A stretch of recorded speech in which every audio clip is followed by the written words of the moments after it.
Welcome to another episode of Inspired Voices. My name is Oliver Riera, and this is Oak City Joe. What's up, man? How you doing, man? Good. I appreciate you being on the show. Yeah. Your story is a little bit of an interesting one. It was, obviously, it was a little bit difficult to kind of I don't know where to start. Yeah. With you, right? We talked about that a little bit, and your story is more than just yourself. Your story is something of a generational thing. Yeah. And so maybe we can start off with your parents, your dad, however you want to start off. But first, actually, let's do this. Why don't you tell everybody what you do? All right. So I'm Oak City Joe. I got a hemp shop in downtown Raleigh, Oak City Nice Guys. It's inside of Oak City Yoga Studio. And yeah, I'm here to try to bring some awareness to street PTSD. Cool. Yeah, that not a lot of people do that. Bringing awareness to PTSD like that. It's the street PTSD, right? Yeah. People think about soldiers only. Yeah. But that's only a small portion of where PTSD comes from. Yeah. So, so you're Mexican, right? Yeah. So your parents are both Mexican? Yeah. Mm-hmm. What's the story with your parents there? So they came over here at a young age. Well, not so much of a young age, but like 10, 11 to the United States, California to be exact. And living there in the 80s, they got involved in what it was, gang banging and stuff like that, That shit was popping. Yeah, and especially Southern California. So it's pretty much starts there. Mm-hmm. And well, before that, of course they had to cross the border, so that's another story of its own, So Yeah, like I said, we're just talking. That's a hell of a story. I bet that's a hell of a story. I mean, one of my friends is Mexican. He's the one who crossed the border as well, and he was telling me about it, man. That shit was crazy. Yeah, hiding in the bushes for several days. Yeah, and shit like that. And it goes back to the PTSD. We don't know. I was just telling you is my dad just a couple weeks ago he asked me what is depression. What is that So it goes back to. And this goes back before him to my grandpa, to my grandpa's dad, Back in the day, se peleaban con los machetes, you'd fight with machetes back in the day, Yeah. And there's this one story that I guess my dad's grandpa, he got in a fight, and he had part of his chest hanging from the machete. Yeah. Oof. So I guess this dude cut it off and he fed it to the dogs and he kept it moving. Damn. Yeah, So it's wow. And that's my dad's grandpa. And then my dad's dad, he would have my dad, my dad tells me stories, but, at a young age, walking around town with a rifle, 22 rifle, The rifle's about the size of him, but he's, you know what I'm saying? So right. And yeah, it's we come from, I guess, a lineup in that, but you know Mexicans, machos and shit, it's deep, and I'm pretty sure one of my regrets is not really digging into my history, my grandpa's dad, how was he because I'm pretty sure he was a badass, porque my grandpa he passed away, bro, and my dad too, they always saying we're Spaniards or whatever, because right. según le tomamos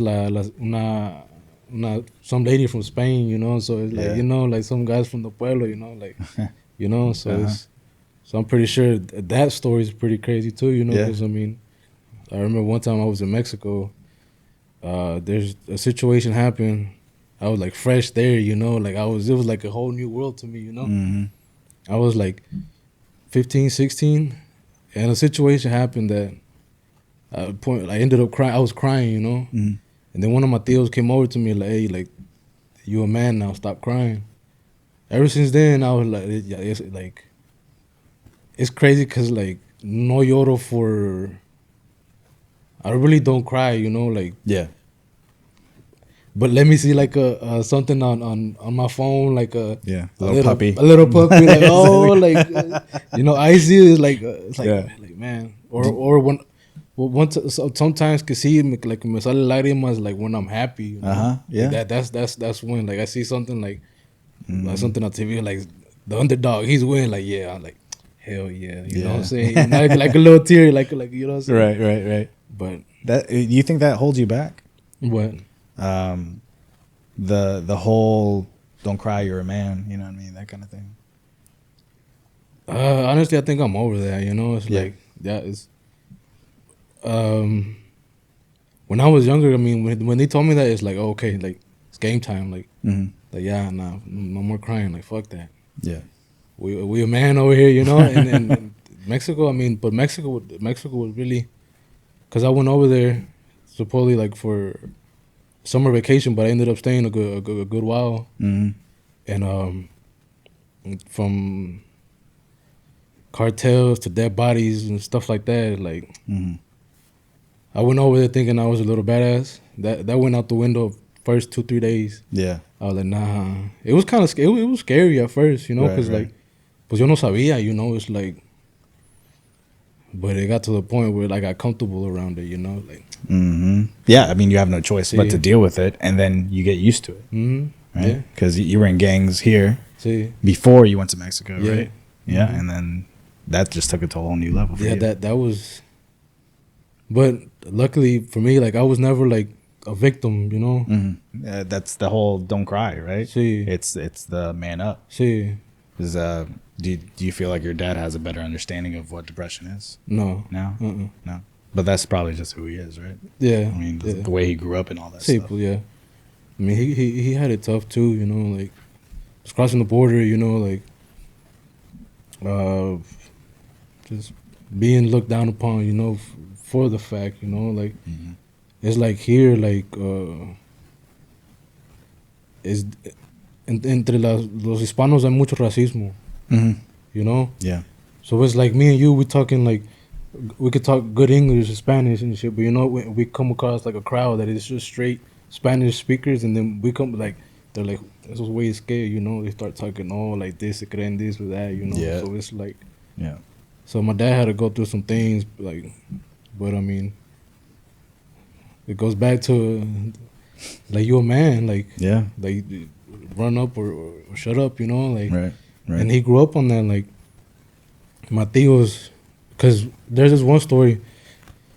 He got caught up at the border, and he was in like I guess in the system for like a couple of days. No one could find him, and then one of his tíos lo encontró, and then they took him to I guess to Cali or whatever, and there was this one occasion that some dude tried to punk my dad, and then my tío told him, look, if you don't whoop his ass, I'm gonna whoop your ass. After he whoops your ass, I'm gonna whoop your ass, you know.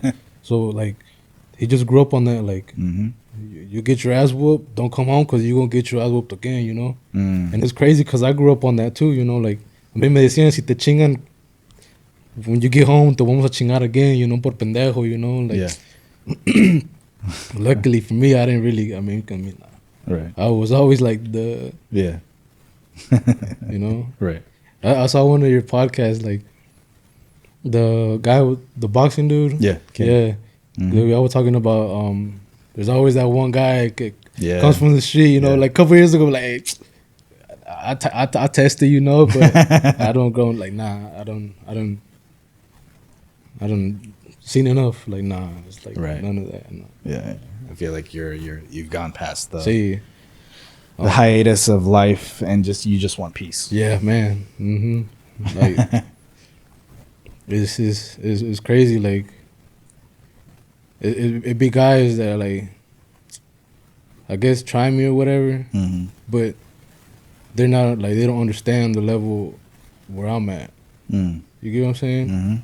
So they can talk their mouth all they want, and I'll tell them straight up, look, I could be the biggest bitch, I don't care, you know. Like that's just as far as you're gonna take it, you know. You're just gonna run your mouth, you know. Yeah. What's going through your mind when someone says that to you or says things like that? I laugh. It's funny to me, like say you just don't know. You're like, Mm-hmm. you know, everybody thinks que like, and I realized that like being locked up, being in jail, like you just don't know. Like we could come across an old man right now. That old man, he be a certified killer, certified everything, but he like just the old man. You know, like you Yeah. just never know. Like that's why now it's like everybody I come across like with respect. Like you know, like Yeah. one where I seen this this quote the other day. It was like, every man is superior to me one way or another, you know, and like ese man te puede enseñar algo, you know. Like, there's something that is better at you, you know, and you can learn from that, you know. Yeah. And that's kind of my approach. Like, I mean, That's definitely true, man. I mean, I've known some friends that I was friends with, and they ended up next day they're in jail because they murdered somebody. I'm like, oh, I didn't know that person had that in them to do that, you know. But see, with that, I think it's like a lot of circumstances around that, you know, too. You know, I mean, I don't know if you want to like talk about it, but it goes deeper than that, you know. Porque I mean, to be honest, like it doesn't take much to pull the trigger, you know. There's like a saying in the hood, like hay que tenerle miedo al que te tiene miedo.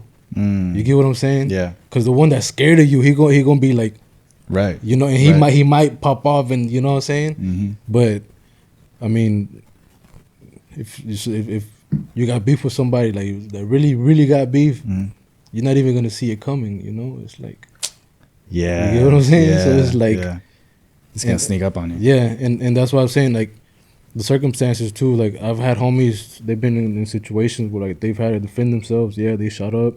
I know homies who, like they just got drunk and they one thing led to another, and then someone ended up. You know, what I'm saying? It's just countless stories of just different circumstances when it comes to that. Yeah. In particular, you know, but it's definitely nothing like the subject of like that is nothing new to me. You know what I'm saying? Like, Right. and I mean it in like, I mean in our growing up, the music we would listen to talking about 187s, killing this, shooting the homies, shooting that. Like we grew up to that music like nonstop. You know.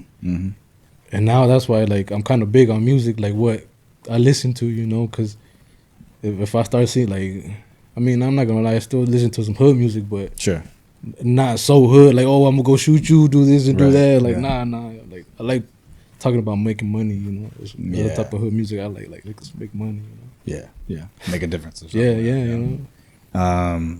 Talk to me about like, because you were in jail a few times. Yeah, or just one time. I've been getting locked up since I was about 17, maybe 16, 17. Yeah. Because when I came back from Mexico, shortly after I got locked up, and I was like 17. That was the first time.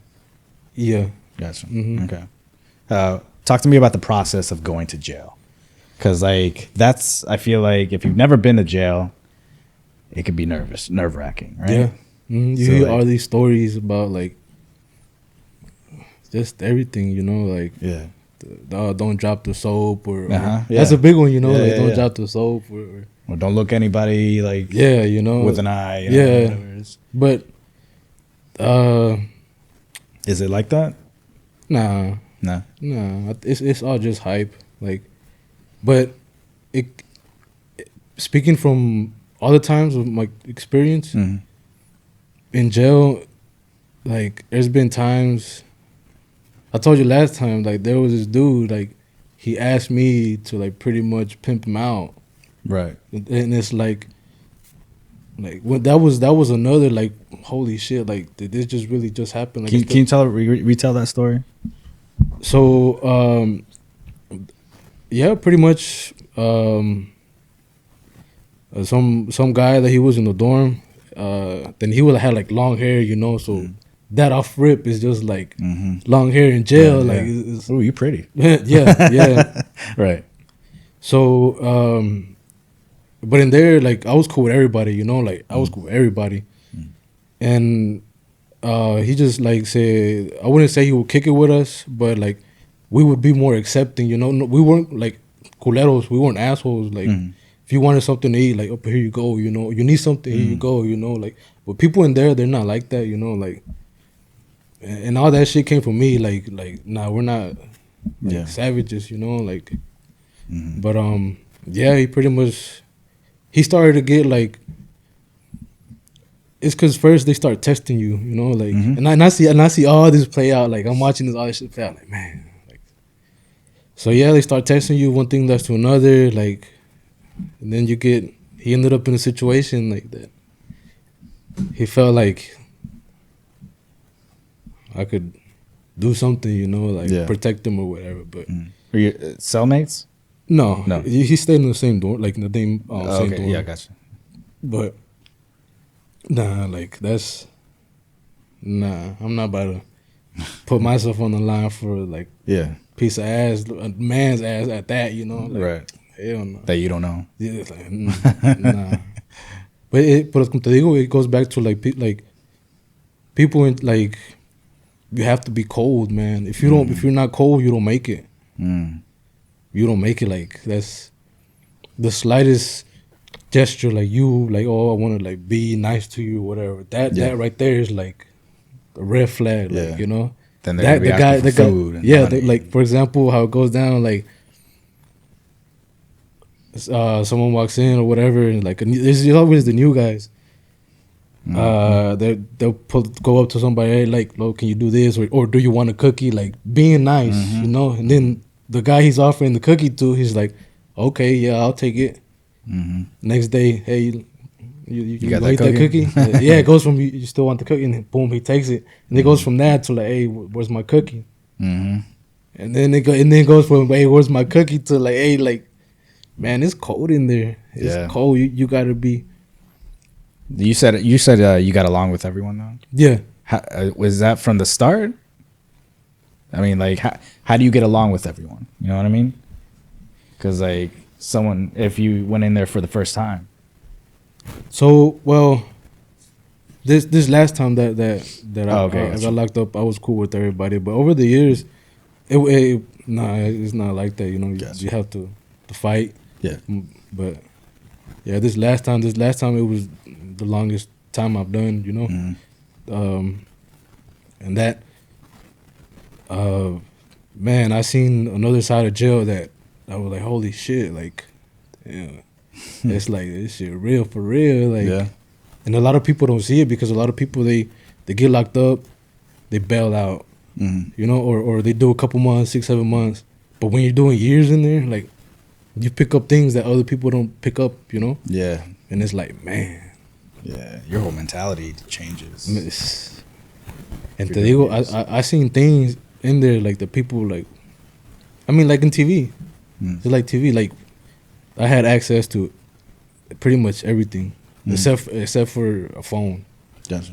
But drugs, like, what you wanted, tobacco, weed, whatever, like, coke, fucking. No, but I mean, I wouldn't, like, personally, like, no, don't. You know what I'm saying? It was I just. It wasn't you that was doing it. No. I could just. Yeah, but it's easy access. It was easy access, you know.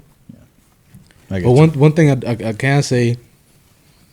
So I took my case to trial, like, it was real stressful, man. But at one point, like, I was rolling in there. They tell you stories of like toothpick joints, you know. That's the people in there smoking toothpicks. And at first, I thought it was playing, you know, like, who's gonna smoke a toothpick joint? And I'm going in there and people smoking toothpick joints. Now, the whole time I didn't really do nothing till like when they got closer to my trial date, because that's. From those, like, maybe 6-8 months, it was fucking crazy, dude. Like, man. But yeah, I started smoking, and the time, like, shit, I wasn't smoking toothpick joints. I was smoking at the house joints, like some fat ass shit. Yeah. I was in there like paranoid. We smoke outside, me and my boys. Porque in county they have like, it's like. You don't really go outside. It's like a warehouse, and then you got like a window. But I go out there, smoke, go back inside, eat a little bit, be paranoid all day, you know. Like, Was it because of the smoke? Yeah. Yeah. Yeah, I get that like well, not I've never been to jail, but Yeah. the paranoia of it being illegal and like who's gonna say something like da da da. This shit's annoying. Yeah. Imagine being locked up, like, damn, do I smell like over here smelling myself putting? Because what I would do, Yeah.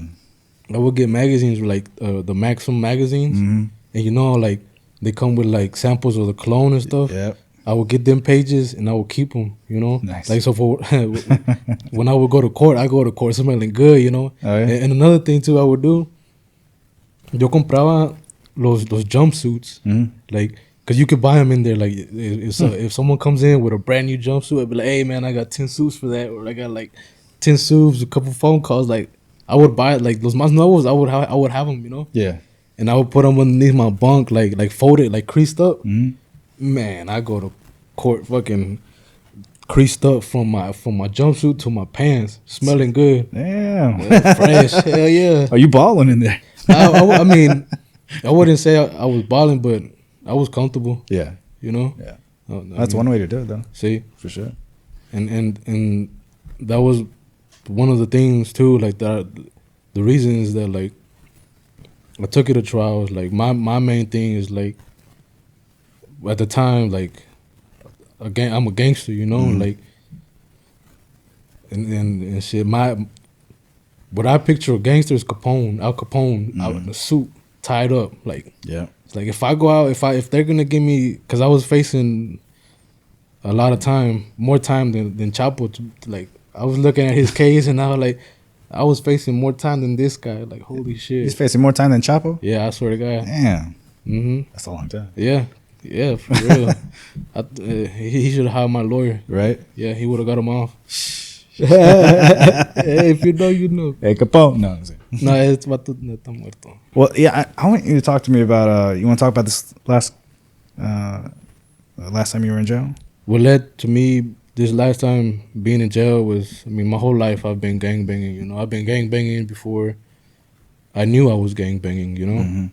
My dad at one point, he had a leash on me and kept me straight, but something happened with him that he had to go away. And once I got off that leash, I was just, boom, I was all over the place, And so yeah, this last time I got locked up was really the one that changed my life, I had family turn on me, like I don't want to say like particulars, but there was this person.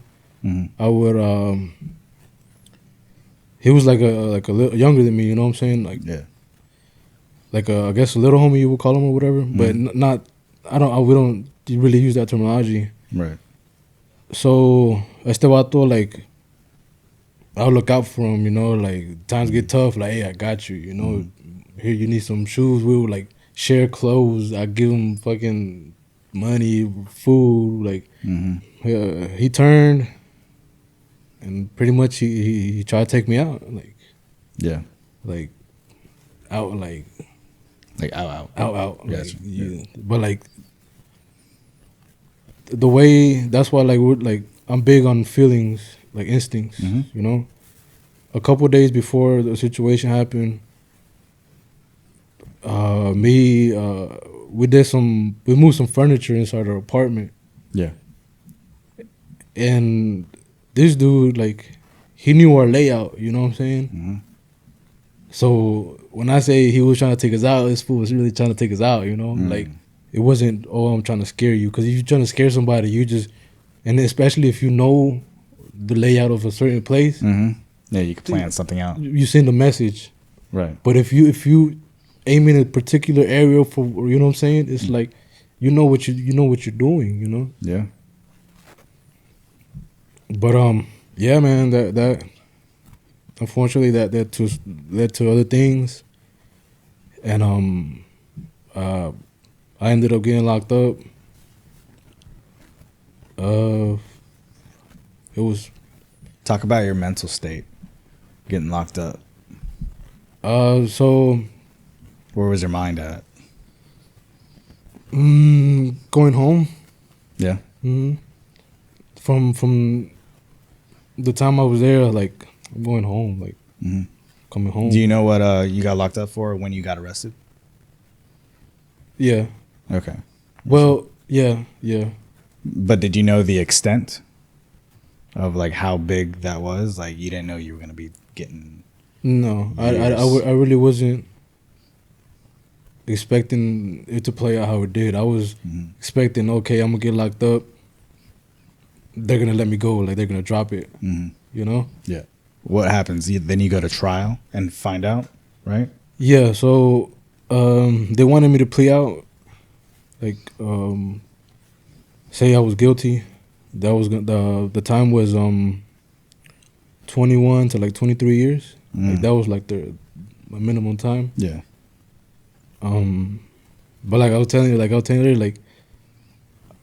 if they're gonna take me out, if they're gonna give me 20, 21 or 23 years, Mhm. I'm not making it out. Right. Like some of these tats are new, but like my other tats, Mhm. they tell me they say, oh yeah, he gang affiliated. There's no way. There's no, because some homies they don't get tatted up, so they could get past that and like move around the system, you know. Yeah. But I'm not one of those homies. They see me, I take off my shirt like, yeah, he belongs with them. Yeah. You know what I'm saying? Yeah. So it's like off rip, they put me in a situation where like I'm getting put in with the bad guys, with the badasses, you know, like the fools that really like, and the thing to little homies watching this, like, if it's not worth it. If you really want to become like, I guess, someone in power, Mhm.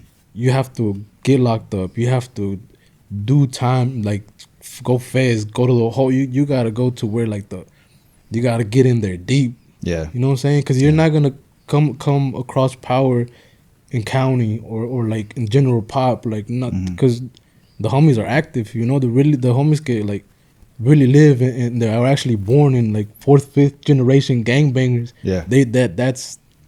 That's it. You know, like Mhm. I would say I'm second generation, so like I'm not really second to last. You know, like I'm Right. not really. Yeah. It stops with you.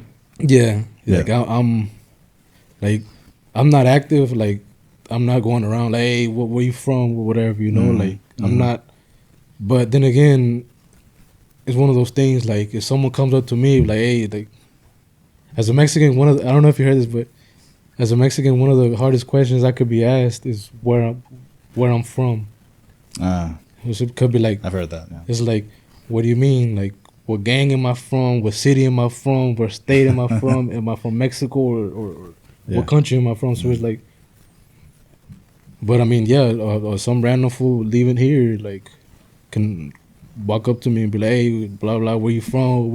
Like, it's just in me to be like, this is who I am. Like, I'm not gonna back down. You get what I'm saying? Yeah. Yeah. But that's not. But like, I don't go out. Like, I don't. I know myself. Like, I don't. Yeah. Try to put myself. I don't go to clubs. That's a big one. That's where you te topas con todos, like the clubs. You know, I don't do none of that. So when did you find out that you were clear? So the process was, I had to go to trial. It was a week. I never no. Okay, so it took a week, the whole trial, Monday to Friday. But on that Thursday night, I kid you not, man, I called my mom. I was like, look, I'm alive, I'm breathing, we can see each other. Like, whatever happens tomorrow, I'm okay with it. You know, like, I'm fine. Like, we'll talk later, you know, like, I'm cool with it, you know what I'm saying? Yeah. I told my mom, my dad, like, told everybody, look, it is what it is. We'll see what you know what I'm saying? And look, this is scary because I went into my dorm, like my cell. I had my own cell. Yeah. And man, like, the best way I could describe it is like in the movies where the guy turns into a werewolf, like his just body just rips apart. Yeah. That's what I felt like. But inside of me, it's like my mind went to me volteó. Like, it's no longer like I'm going home. Like it's game time now. Like we about to go. It's like you accepted the years. Yeah, I accepted like me doing life in prison. Yeah. You know what I'm saying? And the thing behind that, it's like it's scary because I felt myself turn evil in a way. Mm-hmm. It might sound crazy, but like I really felt que me volteé así, que me agarraron, and then they went like that, you know, to Yeah. my soul. It's like, and it, That's scary. it is, cause that whole night I was thinking like, look, before then, my whole I had a plan of like if I like when I get out, I'm gonna be somebody. Like I'm gonna do my best to be somebody. Mm-hmm. But if I don't get out, I'm also be somebody. Like inside the prison systems, I'm gonna be somebody. No way. I'm not just gonna be a do boy, you know. Yeah. So that Thursday night that happened, and I was already thinking like violence, because that's the only way you survive in there. That's the only way you prove your name, or Yeah. or if you're trying to prove something, that's the only way. Like this fool, he on one, and Yeah. but luckily for me, it's like, but so it was a crazy set of days between that Thursday night from like I felt my soul going like that to the Friday. Friday was when the deliberations or whatever you call it, Yeah. and it was like midday or whatever. They take me downstairs, and so the jury went to decide my faith, you know, my future, whatever, however you want to call it, you know. Yeah. And What was running through your mind? Did you still feel like you accepted the fact that you were going to be there for years? I didn't want to. Yeah. Like no, like nah, like it. Which meant that you were nervous. See, right? see. I mean, yeah, I was. I mean, I didn't. I wanted to go home, you know, like Yeah. that. I guess that feeling, that urge, outweighed everything else. Even that Thursday night, even with that happening, I felt like there was still a little bit in me, like I gotta go home, you know. Yeah. So they take me and then they call me up and it's like they've decided. And then this is when shit gets real. Like I'm like, oh shit. Yeah. It was a crazy set of events. I felt like everybody was telling me you about to go to jail. You know, like so from the guy that went to go pick me up, like, hey man, it's time to go. Like they decided, you know. So like, all right, bet. Like fuck. And then my lawyer, he put me to the side. He was like, hey, man, like, whatever happens beyond this point, like, I did my best. Like, it's not my fault. We did what we had to do. And I'm like, okay, I bet, cool. Like, in my mind, I'm like, damn, this fool, like, maybe he's trying to tell me que ya valió verga, you know? Like, it's a dub, you know? Yeah. So that ran through my mind. And I walked in through the doors. And then I looked to my left. And there's two big ass security dudes from like transport, like the prison transport. I saw him. I saw it was two guys. I was like, fuck, like, yeah, it's Transport at Maxim. Yeah, they would have took me to Central. Mm-hmm. It would have been close to home, but shit, not the way I wanted, you know. Right. But so I seen them. And then in my mind, I'm like, fuck, yeah, it's a dub, you know? My mom was there. My tia was there. How was it seeing them? It sucked. Yeah. It sucked every day. Like, they were there. It sucked. It hurt me to see my mom. You know, like, that's... Yeah. Es lo que me duele más a mí, to know what caused that pain. Because it's not just... I'm being held up for trial for being the worst of the worst. You know, they're trying to paint a picture of me that's like, come on now, like, I mean, I'm here, so that tells you, you know what I'm saying? And they didn't, like I told you, I'm gonna start my book at 35. At 40, I'm gonna release it, unedited, like raw. Like I got stories for like crazy ass. I'm sure. But so yeah, I seen them, and then the judge was like, they called out the jury. And they got the paper. It was the vanilla envelopes.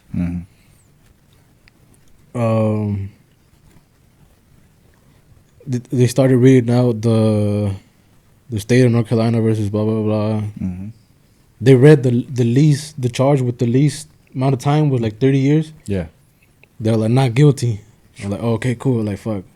But it was a sense of relief, but at the same time, it wasn't, because I mean, I still had other charges that if they found me guilty of, it's a dub, you know. Yeah. But she started off with the least, el menos penado, you know. So she went up to the next one, and she read it and like, oh, blah blah. The first one was like, not guilty. I'm like, all right, cool. The second one, boom, not guilty. The third one, the main one, that was like, them other two, they don't even matter, you know. It's like, it's like, they don't matter. If they find me guilty of this one, your life is still done. Yeah, it's over with, you know. Right. Yeah. So, man, she read it. I don't know if time slowed down on my end, or if while she was reading it, she was being like very slow, yeah, you know. And yeah, she was like, state of North Carolina, blah blah, not guilty. I look back first. I didn't see no one else but my mom. Like in trying to remember back, I don't remember nobody. I just see my mom there. Like my tia was beside her, but I don't remember her. I just remember mom. Like look it up. Like I'm coming home. Like I told you, I'm coming home. I remember it was 4:18. After I looked at my mom, I looked at the time. Damn. It was 4:18. You gonna get that tattooed? It's yeah, I gotta fill it in here somewhere. As long as it's not gang related. 4:18. Man, nah, gang related. I'm not. Yeah. Man, what was going through your mind? Not guilty. Boom. I want to eat. I felt like it was a shot, like a stress off your shoulders, right? Yeah, it was. Holy shit, dude! Yeah. It's like you came out of hell. Yeah. But it's the first thing, like I want to eat, like quiero comer, like just want to go home or eat mama's food, you know, like. But that's. But I mean, it was. It wasn't so much of a shock because, like, from the time they got me, like I'm coming home. I'm just coming home. It was just that one night in particular, that Thursday night, that it was just. It might have been a full moon. Huh, right. You know?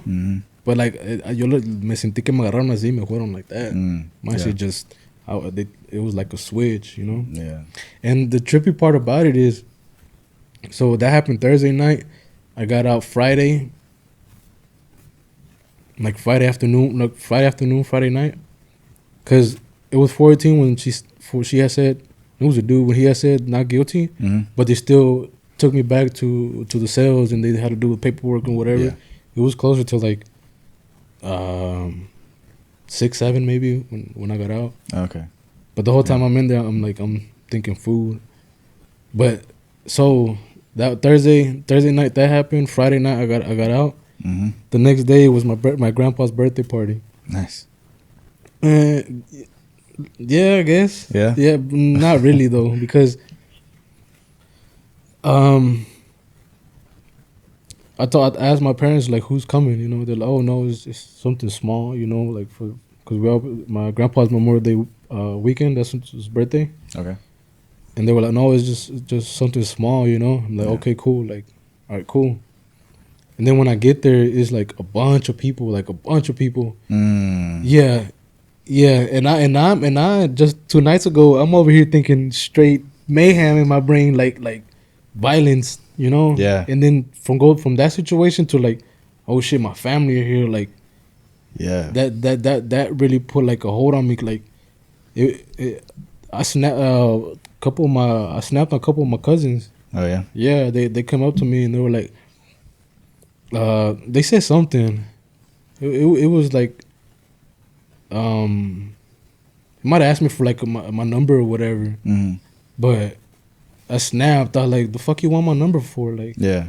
It's like I've been locked up for a couple years and you want to like reach out. You want to talk. I had like a my mindset was like, like fuck the world, you know. Like everybody thought I was not gonna come out. Like I lost a lot of friends, acquaintances, whatever you want to call it. Like I really don't talk to nobody from my past. There might be like 1 or 2 homies that I still talk to, but besides that, everybody else, like I would say, like they show me the colors, you know. Like Because I mean, nobody thought I'd be getting out, Mm-hmm. and I know that shit hurts them now because they see everything that I'm doing. It's not much, Mm-hmm. but they see that I'm moving. I'm like, Yeah, there's progress. I'm not doing the same shit they doing. Like, Yeah. you get what I'm saying? The mission done changed. Like, When you saw the a bunch of people there, was their anxiety that kicked in? yeah, There's too many people there. You can't handle yeah, it I after couldn't. being locked up for that many years, right? Yeah, I just couldn't. I couldn't. Like, And you still went through it. yeah, I mean, You had to. Yeah, Right? my grandpa's birthday. You know, like, Yeah. ya estaba señor too. You know, so it's like, That's hard, dude. I don't know, like what happened. So you just stayed there the whole time, or did you have to like step away and like go walk? It would be times that I would have to step away. Yeah. You know, but I mean, I was just there. Yeah. Like, with my girl. So she was there. Yeah. Yeah. That probably helped. Yeah. Right. See, I mean, yeah, it did. Yeah. You know, like, I felt at ease. You know, like, I didn't feel so like defensive against everybody. Like, you know, it's like, you got somebody that you can trust. see, you know, like, yeah. And talking about trust, like, for a good time after I got out, I really thought that everybody was trying to set me up. You know, like, I just had like, I'm not. No, you're trying to set me up. No, Yeah. you're trying to set me up. Like, there'll be times. I'm sorry, mama, but there'd be times that like my mom would take me something like, maybe she's trying to set me up. You know, but that was just like, ya estaba, you know what I'm saying? Yeah. Your mom's trying to set you up. Yeah, like, maybe she's trying to set me up. You know? Yeah. But I just thought about that like con todos. You know? Like, Right. there was this one occasion. Because my dad, he has a flooring company. Mm-hmm. And I was like fresh out. And in the truck, it has like su letrero, the logo and the contact information, right? Yeah. And we were at a store, it was Dollar General, me and my brother. And I was talking to him, and some dude, he said something. So that off rip, like, you don't do that in jail, you know? Like, if me and you were talking, and then someone comes over here start talking, like, hey man, like, nah, like, like Don't be interrupting. yeah, like, no, like, Yeah. and what old buddy, he did that to us. I was like, hey man, who the fuck talking to you? Like, you know, like me, I'm a great, like, oh, it was, I feel like, I mean, I'm fresh out, you know, like, Right. I'm still in Jail mode. yeah, you know. And so this guy, I wouldn't say he followed us, but again, in a way, he did follow us to the truck. Mm-hmm. And I told my brother, like, just wait in here. I'm about to go handle this fool. Because I'm over here thinking, like, this fool want to get back for me getting aggressive with him, you know? So I'm thinking, oh, he trying to get some get back. So, like, I'm getting ready to throw down. And this fool, like, can I get a business card? I was like, me quedé, like, you know how the dog goes like that? Yeah, so. I was like what? And then my brother was like, the business. I was like, oh, and then like, it switched. It went from gangster mode, jail mode. Oh, yes, sir. Yeah. Like, whatever you need, we got you, you know? Like, but yeah, that was funny. That was funny. About to kick his ass. Yeah, and all he wanted was floor work. Oh man, how long did it take you to kind of get over that switch of being in jail for a couple of years to civilian life? I mean, like I was telling you earlier, like, I don't have a switch. Everything is like jail, like todo, one way or another.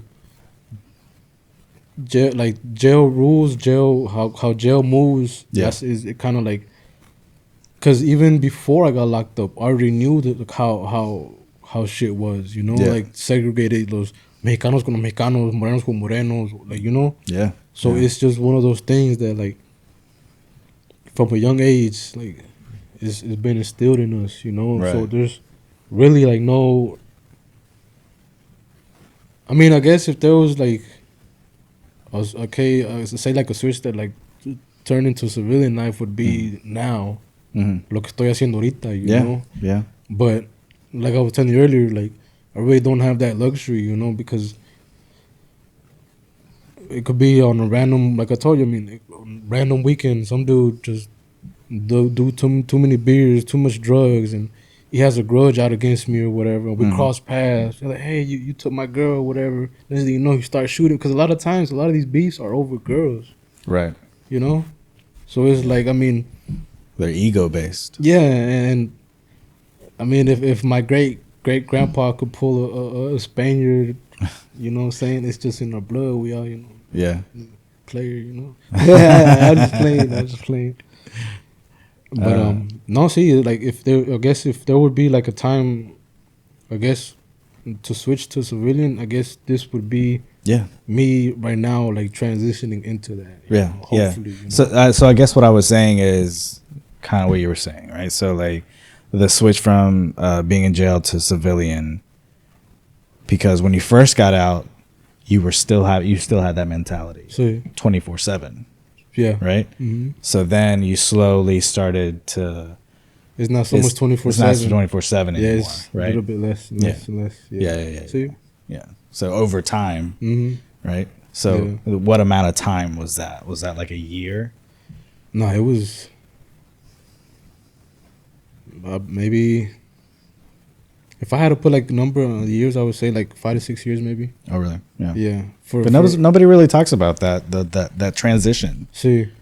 from because you already have PTSD from your life, Yeah. and then now you have PTSD probably from being in jail for a few years, right? Yeah. Yeah. That's this last time. If I didn't have PTSD before me, like before all like in Mexico with all the dead bodies and all the crazy shit I seen over there, Yeah. this over here, this situation in particular definitely gave me that. Like, like hearing a grown man cry. Like you could be in your cell and next thing you know, you hear grown man cry. Like a grown man, when you hear him cry, like yells. Yeah. You know what I'm saying? Like cuando te duele, like Yeah. it When it yells. hurts, yeah. And imagine in the middle of the night, like you're reading a book or whatever, you just got off the phone with your girl, you had a bad argument, or you got some bad news in court, and then next thing you know, you got some random ass fool like yelling and shit. That really sticks with you, you know, like it just like, man, like fuck. Do you think it haunts you? Yeah. See, I still hear it. Like I can still hear it. Yeah, como, like the echo in the pain. Yeah, it's funny because like, well, it's not funny. It's fucked up because in los tiempos de like the holidays from the time that the fair starts to like New Year's, Valentine's. Valentine's is a big one because, man, so many guys locked up and it's Valentine's and then they don't know what their girl doing. So, it's man, I seen it happen. But yeah, it's around that time is when it really the you could feel like the depression. You could feel like you could just feel it. Like you could feel it. You know? The energy in the room is just down. And it's like, so like como dicen, you're so quiet you can hear it. You know, like it's like it's every night. You know, and then just randomly some dude just starts screaming or banging the doors. That's another big one. Banging the doors. It's like, fuck, there we go again, you know. Like, what does that do to you now? Like, does it just, like when you're hearing those voices, you're hearing the banging, right? I guess just, I guess the noise, like I can't, like I was, como te dices rato, with my kids, it's I feel bad, and this goes back to the generational thing. Like my dad asking what's depression, you know, it's like, and then me being aware of where I'm at, you know, it's like with my kids, you know, kids are kids, you know, they play or whatever, but el ruido a mí, once like it starts getting loud or too much, it's like I just want to like ball up, you know, like cover my ears, like it's like, you know, yeah.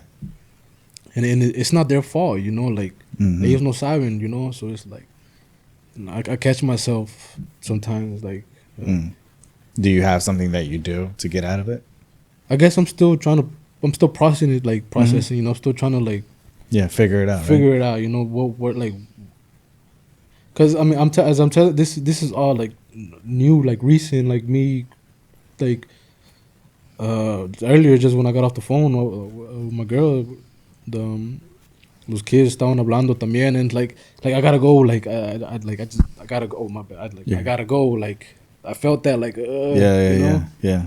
and it sucks because it's not their fault. Like, Right. Does your girl understand that? I mean, like, obviously she didn't go through it, right? So you can't completely understand. But does she understand? Yeah, I think she's getting to the point where like because I mean before up until recently, like I mean a lot of these words like triggers, anxiety, depression. Like I mean they're those are words that we don't use. Right. Like growing up, like on that and like it's.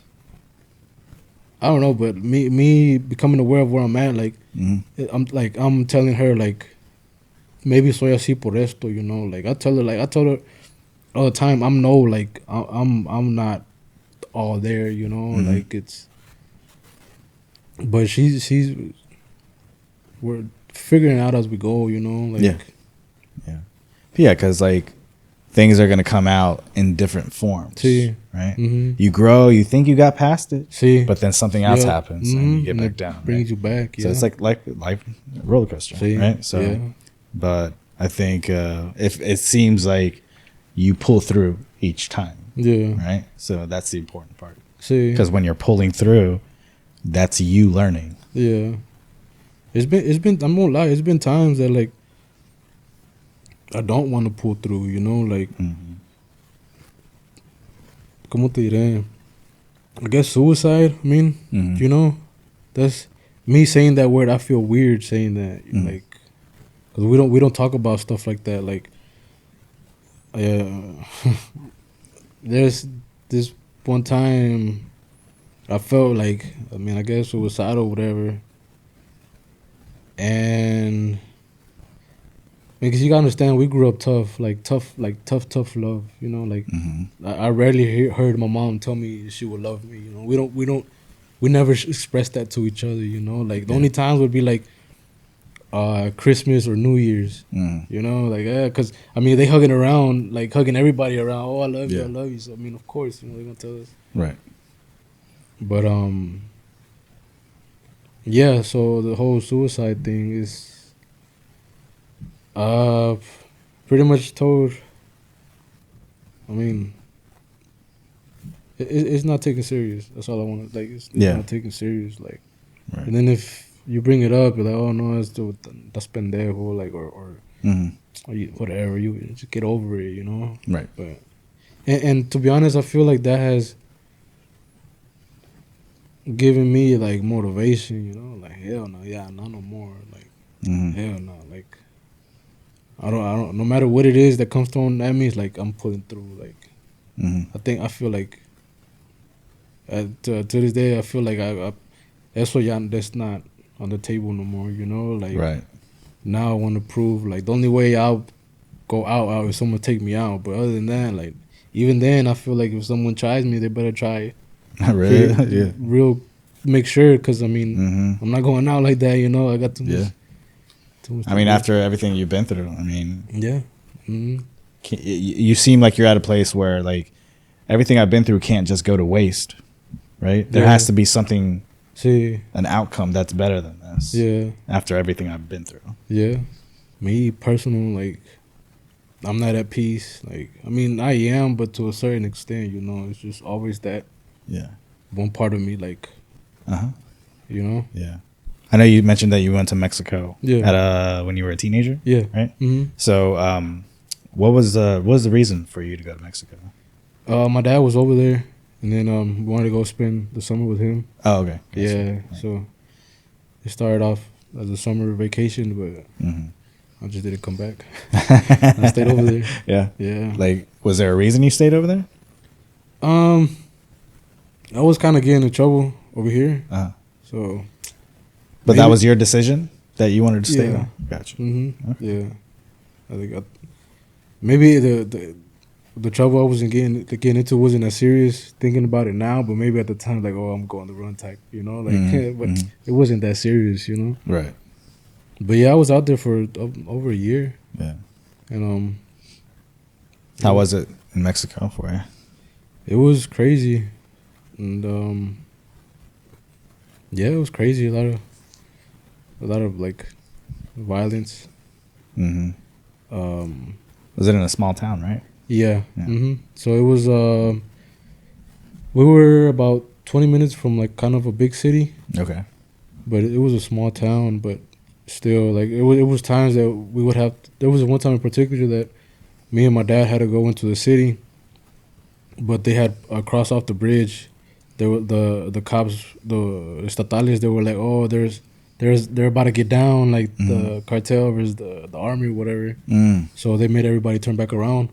Yeah. And you just hear the chingadazos from a distance, like it's crazy. You never like. Yeah. It's one of those things that once you hear, like you know exactly what it is. You know, like because it's distinct. You know. Yeah. Yeah. Yes, that day we went back, and then we saw like the cars on fire, bullet holes, and like a movie, like a dead ass movie. Yeah. Yeah, that was pretty trippy. I'm like, holy shit, like these That's guys wild. for real telling us that they're about to get down, they get down, and Yeah. here we are. Army style. Yeah. Yeah, That's for wild, real. dude. And like dead bodies, that's another big one. Like Yeah. Was that a constant thing that you saw? every day. Really? Yeah. Like Every me day? personally, not seeing dead bodies, Sure. like me and you, like here, Yeah. not every day. Gotcha. But they would have this like a little car with the loudspeaker with the news. Mm-hmm. Oh, muerto, muerto, muerto, muerto. Like, oh, 5 muertos over here, 10 muertos over here. They found a head over here. So that's because that's what sells over there. Like, Yeah. it's fucked up, but that's what sells. Like, Right. For the people listening, it's a news guy with a loudspeaker saying 3 people killed, 4 people killed, you know, Yeah. et cetera, et cetera. just like that. Like, and then over there, it's not like over here. Like over there, they'll show you in the newspaper. You'll see the dude all like Mangled up. all fucked Yeah, up, just like fucked up, his head blown off or whatever. Like, Yeah. it's some real gory stuff. Damn. Yeah. Yeah. Was that the first time you saw a body? A corpse? In Mexico, definitely, yeah. Yeah. That's when what is it? I think so, but I mean, it's one of those things that like I've always kind of like been around. Death has been around like growing up. Yeah. You know. Like, Yeah. It's just Yeah. one of those things that looking back now, at the time I didn't, notice or see whatever, but like over the years I'm like, oh, holy shit, like Yeah. it was real, you know. It was real. Yeah. it was Fucking real. A. What was going through your mind when you saw your first in Mexico? Yeah. First body. To be honest, I probably thought it was cool. Oh, really? Yeah, Gotcha. I mean, I didn't know if like you were like, oh shit, like I'm in a danger zone. You know what I mean? no, that just stuff like that excited me, you know. I gotcha. I'm like, yeah, like I probably thought it was cool at the time, you know. Yeah. Like right now, I wish I hadn't, you know, because it could.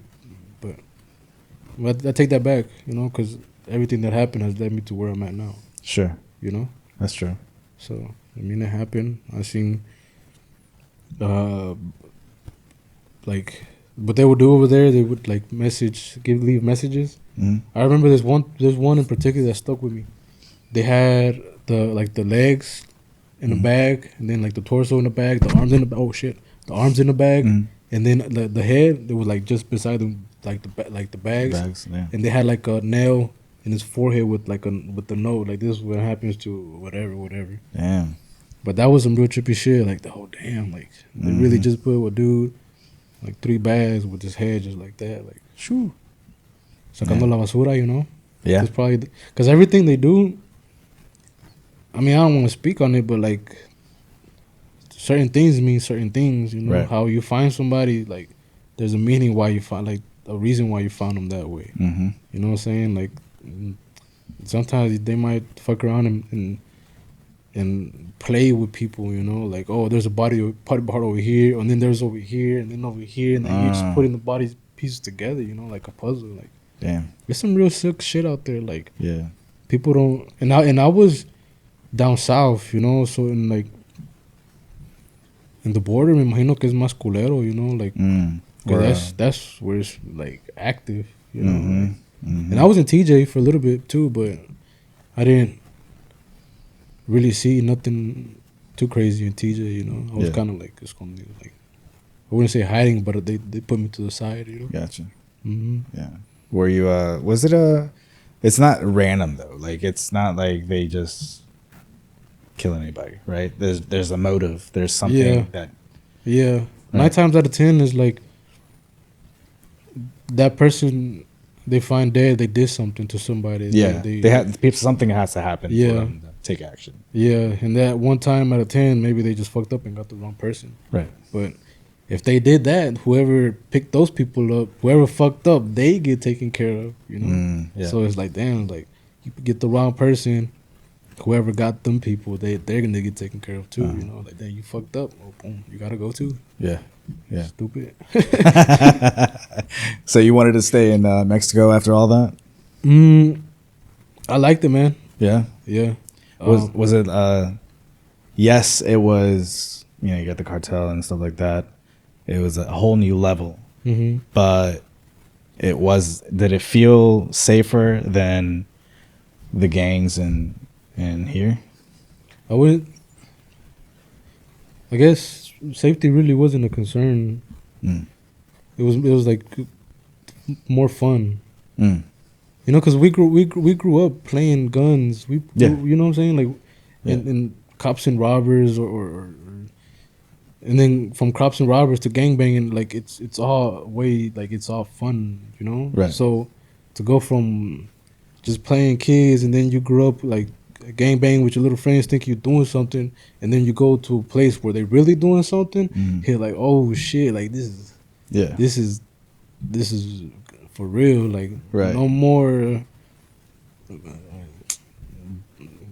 Bloods or Crips or right. Red or Blue. But that's the thing, like, you don't have to worry about people making a fool of themselves or just shooting up random people for no reason. Yeah. Right? Because it's a whole new level down there in Mexico with the cartel. I guess looking at it that way as a civilian standpoint, yeah. More safer, you know, like, because over here you could be in, I mean, you see it all the time in the news, random people getting hit for no reason. Yeah. Over there, no, they're gonna do their homework. They're gonna make sure you the one, you know. Mm-hmm. And luckily for me, like with my family, like we, look, pretty much to explain it, there was this one time I hit this dude. I was driving in my truck and I hit him. It was, well, matter of fact, it was like 3 guys, and so I hit him, and then they see me like I'm over here like talking Spanish, but they know I'm from the United States. You know, they know that I'm not a local because the way I'm dressed, the way I talk. Yeah. So these dudes like starting to like put pressure on me, and I'm like fuck. And I told them, all right, follow me to the pueblo, and they follow me to the hood, you know. Mm-hmm. And they do, and I'm over here thinking like I'm about to tell my people like, damn, I fucked up. Like, can we give them some money so like they can fix it or whatever? Yeah, but those were my intentions, you know. Like, hey, I fucked up. Can we pay them off? You know, because that's you pay everybody off over there, you know. Right. So we get into the neighborhood, and man, you would think they hit me. Oh really? Yeah. Shit. Yeah, my uncles they took them down from the car. They started questioning them. They were like, "Did these guys disrespect you? Did they tell you anything? They touch you? They, you know, like," and while this is happening, I'm like, "Holy shit!" Like, I fucked up. Like, I hit him, you know. Yeah. And that was like, nah, nothing. Nah, they were cool. You know what I'm saying? Like I said, I'm not. Yo no soy culero, you know. Like, right. If I would have, if I would have been someone else, oh yeah, he said he told me fuck you, and that would have been enough for him to get fucked up then and there, you know. But like, nah, they're cool. They were pretty cool, and then let her go. And then once they let him go, I got yelled at because I made them late to a party, like to a fiesta. Yeah. Yeah, I was whipping the truck, and in the truck, that's where we filled it up with like beers, filled it up with the coolies. I got you. And they got mad at me for that because I'm like, hey, where were you at? You like supposed to be over there. And I'm like, oh shit, all right, cool. Then we left to the party, we got fucked up, and that was that. Yeah. I was out there in Mexico. It'd be me, my dad, my grandpa. Felt like the three amigos, we'd be getting drunk, faded, you know. Like, yeah. And the single, we like, teníamos una single cab, it would be the three of us. Like, my dad would be driving, I'd be in the middle, and my grandpa like on the other side, just drinking. There you go. Yeah, just, because over there, like, drinking and driving is just. It's a normal thing. Yeah. Yeah. Yeah. Same with Venezuela. Yeah. Where I'm from, where my family's from.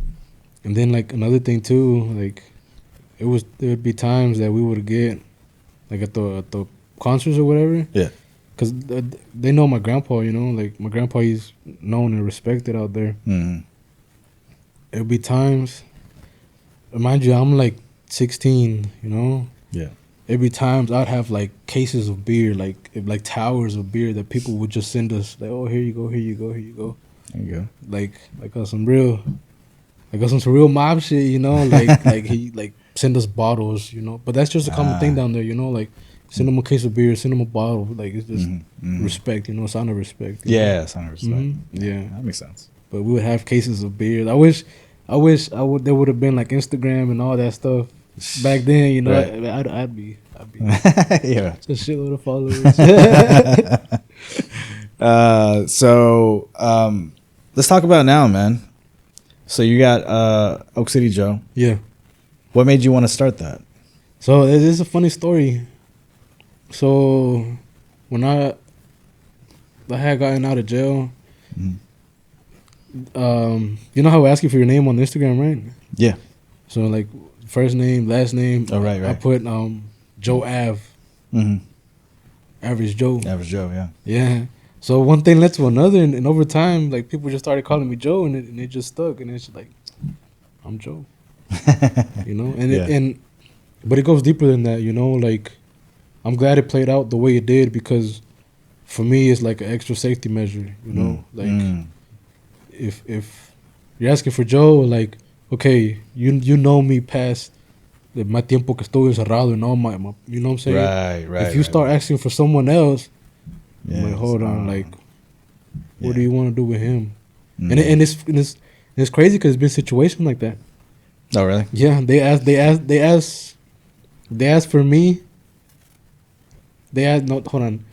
So it's like Oak City Joe, they hit me up asking about such and such, but that such and such they're asking about is, you know what I'm saying? Was you, yeah. Yeah, so it's like, and it's one of those things, it's safety, you know, like, I mean, if you know me, and but like, I'm not hiding or I'm not trying to like, yeah, I didn't do that on purpose, you know. It's just I'm the type of guy like I just adjust, right? You know, so I mean, if I could use it to my advantage for safety reasons, like, why not? You know? Exactly. I mean, like I said, I don't. But yeah, I'm but besides the whole Oak City Joe, that's how Joe came apart. Like it came to start Joe. Oak City, I'm just big on City of Oaks, Raleigh. Yeah, I'm from Cali, Southern California, Santa Ana, but Raleigh's home. Right. You know, it's like I take pride in City of Oaks. Yeah. And yeah, it's like this is my home. Like I take pride. Like yeah, you know. Yeah, and then you wanted to start a hemp shop. Yeah, so the hemp shop. So that was kind of like, I wouldn't say random, but in a way it was. But with that, it's just pretty much one thing led to another, and I ended up with Oak City Yoga with Paula. Shout out to her, she's pretty cool. Like she accepted me for who I am, you know, like nice. Cause I was kind of like big on that. Like I'm not gonna go present myself like something I'm not, you know. Like I'm not gonna go with like a tie and like dressy slacks. No, like I'm gonna go like like shit, like me, you know, Yeah. like medio tumbado, but like not so much, you know, like Uh-huh. I want to give that, like, cause look, I'd rather you accept me for what it is, cause that's, I mean, that's just who I am, you know, like Yeah. all this talk, all the, apart this, it all leads back to my roots, you Yeah. know. Yeah. So that was one thing, and she accepted me like that's it. Like I told her, and like I mean, it's not just weed. It's like I really want to bring awareness to street PTSD in some way or another. Be involved with that, you know, Yeah. like Yeah. start something, work with organization, or do something, you know. Like Mhm.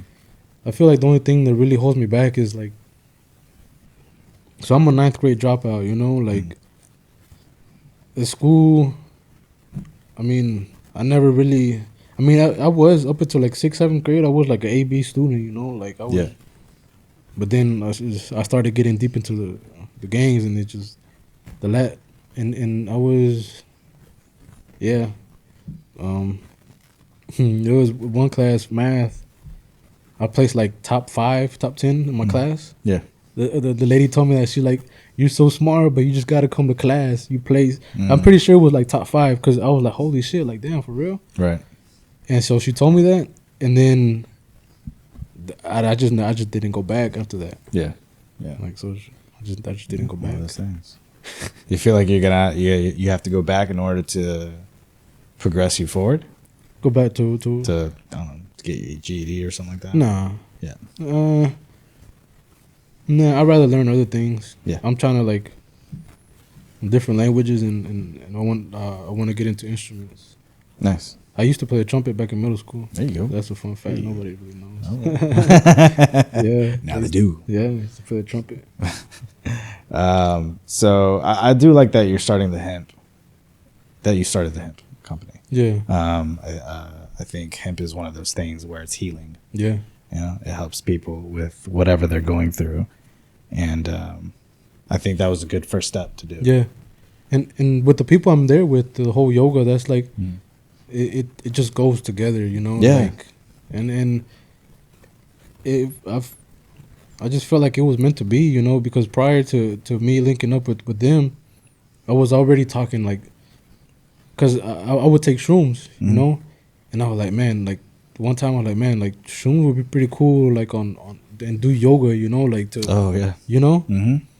I'm actually, that's the goal for this year, to learn, become a yoga teacher, and then Oh, nice. one way or another, like incorporate more mushrooms into the practice. You know? That's, Interesting. yeah, that's That'd be I think- dope. Yeah, because I feel like the shrooms, they got my like my mind right, not so much right, but it helped. You know, like Yeah. made me like focus. For sure, yeah.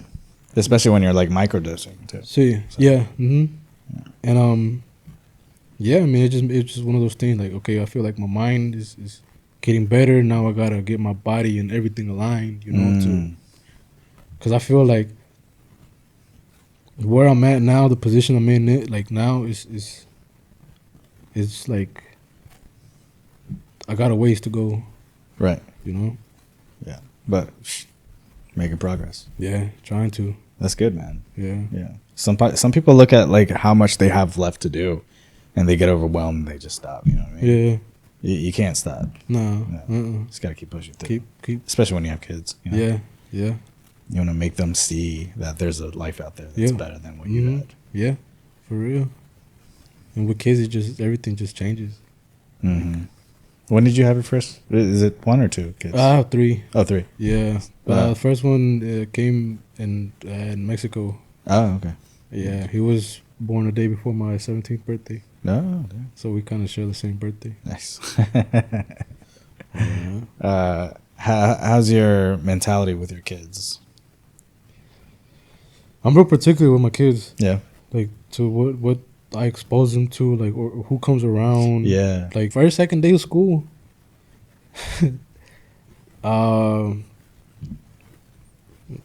I seen one of the teachers, like the way she was handling my son, you know, like, and I seen my son, and like that was like my first, like, man, I don't like that, like, you know, like, there's so much I can do, like, only complain, you know, I can't be like, hey, slow down, like, chill, you know, like, son niños, you know. Yeah, yeah. And then the second time with this, they pretty much grabbed my son and they just told him to go. And I was like, is someone gonna walk him or someone? Like, no, he's fine. The whole time my son's looking back, like he's lost. He's just walking and shit. And I'm like, is this someone? I got loud with him. I'm like, hey, what the fuck going on? Like, is someone gonna get my kid or do I gotta take him to class? You know? Yeah. After that, I was like, nah. Right. Cause it's tricky. Yeah. When you have your kids in school, like the school's in charge. How other teachers and faculty are gonna treat your kids? Yeah. Yeah. And it's like, nah. And for me, it's one of those things. Like I went through a lot of in school too. You know, like I was with the outcasts. I was with the nerds. You know, like with the glasses and school. Like I was like with them. You know. So it'd be times that my cousins, they would try to like pick on them and stuff. And I'd be like, I would fight my cousins, like, or other people, like, nah, these are my homies. Like, y'all better leave them alone, you know? But then I got to the 4th grade, and the tables turned because I was, like, the only Mexican in the school at the time, you know? Yeah. And then there was a group of little kids. There was 3 of them. They started, like, bullying me, you know? Yeah. And it would be little things, you know? And I'm, like, thinking about it now, it's like, growing up, I grew up a savage, you know, like no one's gonna talk to me any type of way or you know what I'm saying? Yeah. But then I go to school, puro güero, and then I me hago chiquito, I'm like, you know? Yeah. And pues see, they started like, I mean, yeah, I got bullied, I ain't gonna front. But the tables turned, like, acabando el año, because, like, I got comfortable, you know? And that was a wrap. Yeah, once you get comfortable. I got comfortable when the tables turned. Yeah. Like, you gonna go do this for me or you, like, but you're like, man. Yeah, the tables turned. They turned. What does your dad think about all this? Like, as far as... I don't know. There's a lot. Yeah. Yeah. I would say now. What does your dad I think he's proud. Yeah? Now he's seen what I'm doing. Did he ever...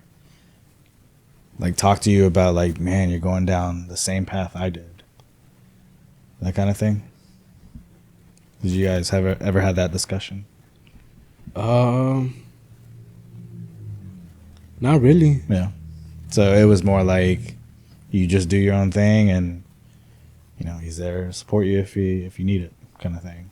Pretty much. Yeah. Gotcha. I mean, because I don't know. It's just with all that, like me going down that path.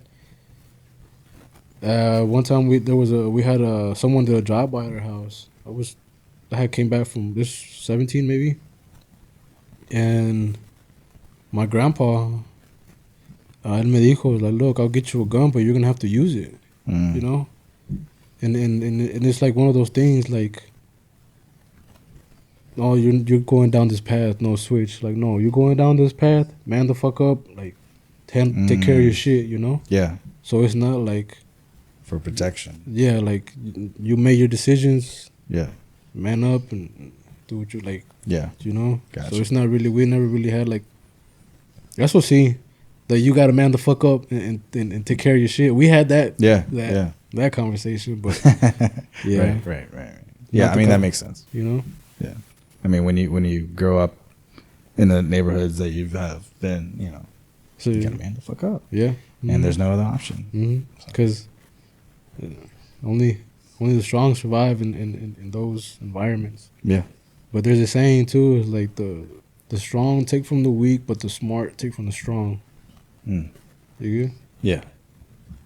I learned that in jail. In jail, I read a lot of quotes from Albert Einstein, them real smart people, like in the Maxim magazines. Yeah. I like in the back, it has like a quote from such and such. Oh yeah. Damn. All right. So them Maxim magazines, and I would get like the pages of the girls, and I would rent them. Like, oh yeah, nice. Here you go, get a soup. I get a soup from them. Everything's a hustle. Like I've always been hustling, you know. But yeah, that transitions well into business for sure. Any kind of message you want to send to anybody, bro? To little homies that could relate to where I come from. It's not worth it. Everybody turns at the end of the day. You might have one or two good homies that'll stay by your side, but that's rare.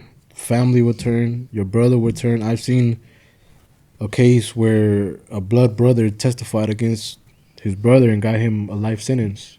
So the brother snitched on the brother, So it's like, it's not worth it. Get into the trucks. That's where it's at. Yeah. You have fun. You don't gotta worry about getting shot. You don't gotta. The way you flex in the truck game, like car clubs, truck clubs, is like you race. Who's the fastest? Who got the nicer car? Who? It's not so much. Oh, you got a faster car than me. Let's fight. No, if you're gonna flex, you gonna get paper, and then you know what I'm saying. Yep.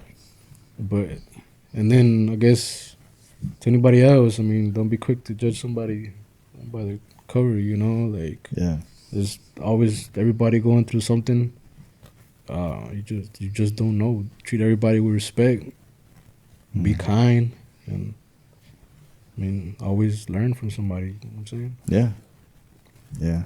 I feel like it's hard to say,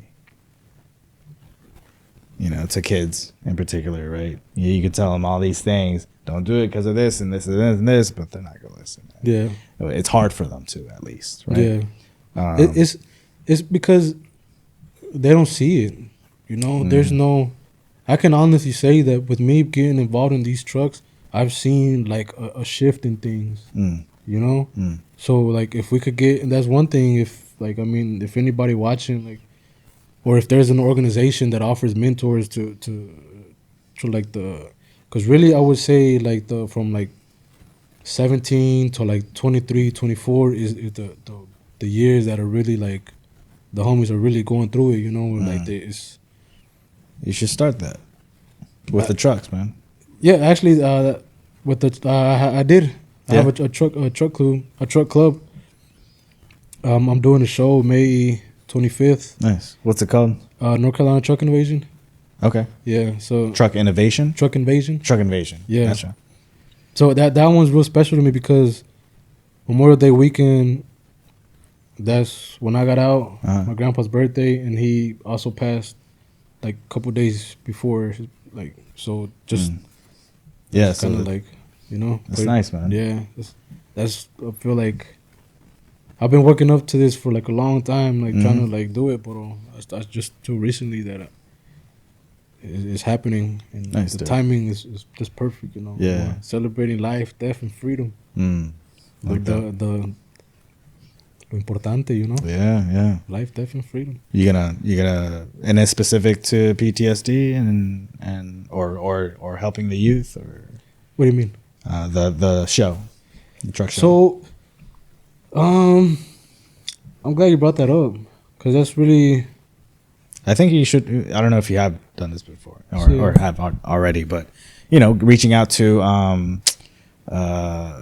social programs or youth programs for the troubled kids, that'd be stuff dope. like that, and reach out to them and say hey, there's a show going on this weekend. We could raise money for the kids. And there could be a mentoring program. Yeah, that'd be pretty dope.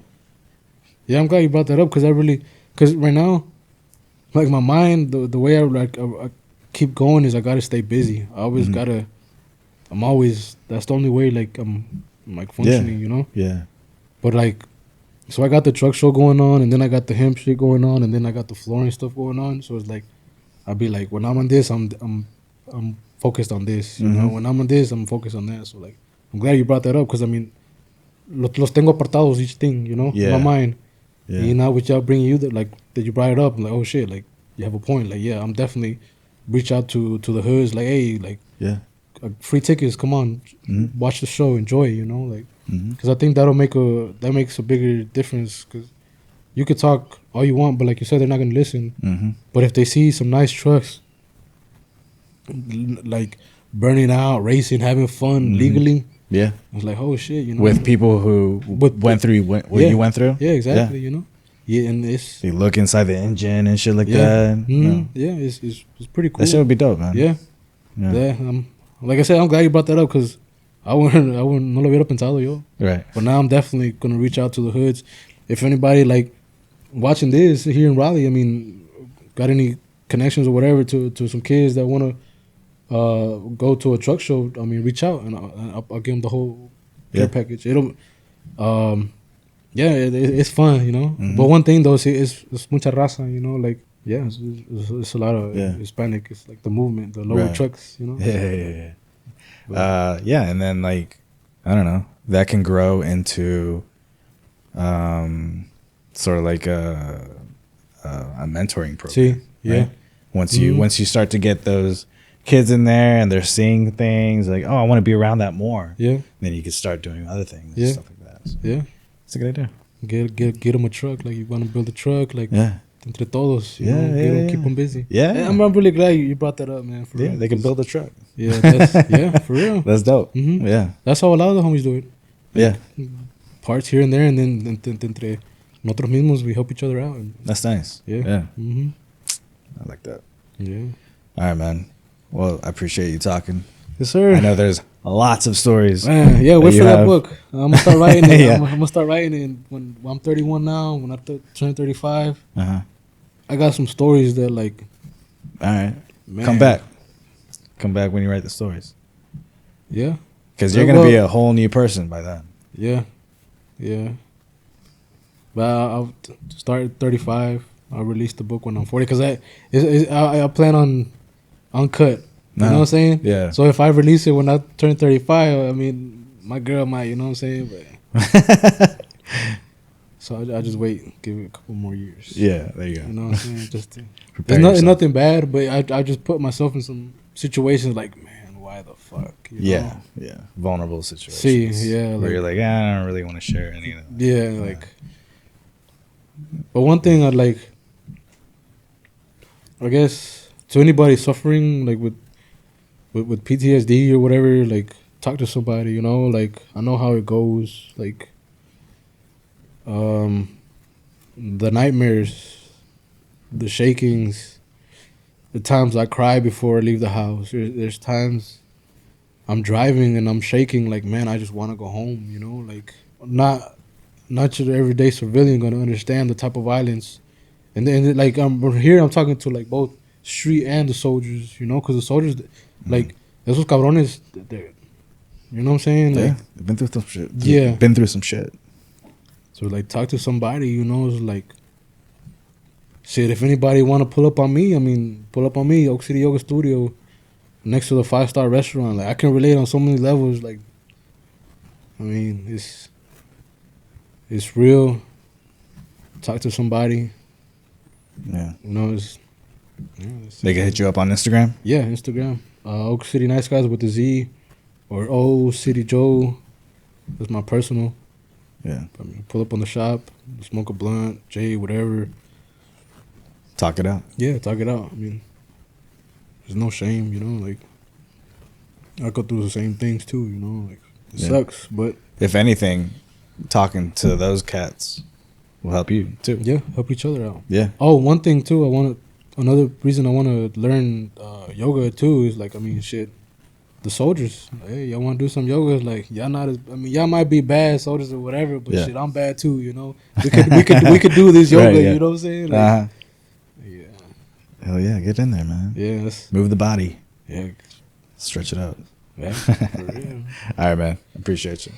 Yep.